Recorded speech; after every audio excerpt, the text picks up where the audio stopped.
অন্যায়ের বিরুদ্ধে খামোশ উচ্চারণ করার যে গর্জন, এই একটি শব্দের মধ্যে যে দেশটা কাঁপিয়ে দেওয়া যায়, শাসক গোষ্ঠীকে সন্ত্রস্ত করা যায়, এটি মৌলানা ভাসানী জাতিকে দেখিয়েছে।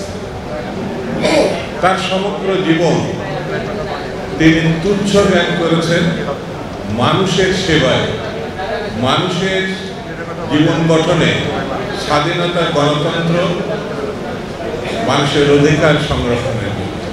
তিনি সারা দেশ, সারা পাকিস্তান, সারা ব্রিটিশ আমলে, সারা ভারতবর্ষ তিনি চষে বেরিয়েছেন।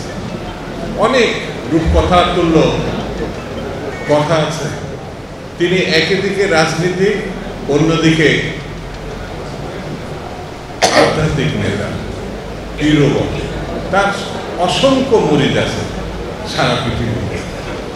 আমি তার আরেকটি ছোট্ট প্রসঙ্গ বলে আমার বক্তব্য শেষ করব। সেটি হচ্ছে, তিনি একবার চীনে গিয়েছেন। চীনের মাওসেতুংয়ের আমন্ত্রণ, তখনকার চেয়ারম্যান। তো চীনে ঘুরে আসার পরে তিনি যখন পাকিস্তান এয়ারপোর্টে, সম্ভবত করাচি এয়ারপোর্টে নেমেছিলেন, তখন সাংবাদিকরা তাকে প্রশ্ন করেছিল যে চীনের কোন জিনিসটা আপনার মনটা কেড়ে নিয়েছে, ভালো লেগেছে।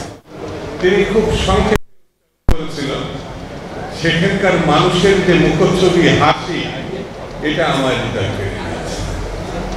অর্থাৎ চেয়ারম্যান মাওসেতুং চীনকে যেভাবে এগিয়ে নিয়ে গিয়েছিলেন, সেই তৃপ্তির হাসি তিনি চীনের মানুষের মুখে দেখেছেন।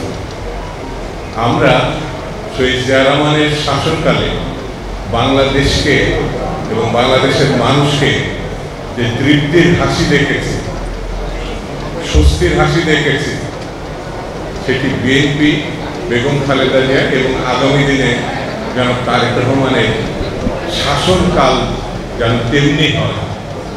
যদি সত্যি করতে পারি, তাহলে আজকে মৌলানা ভাসানীর মৃত্যু দিবসে তার প্রতি সবচেয়ে বড় শ্রদ্ধা জানানো সম্ভব।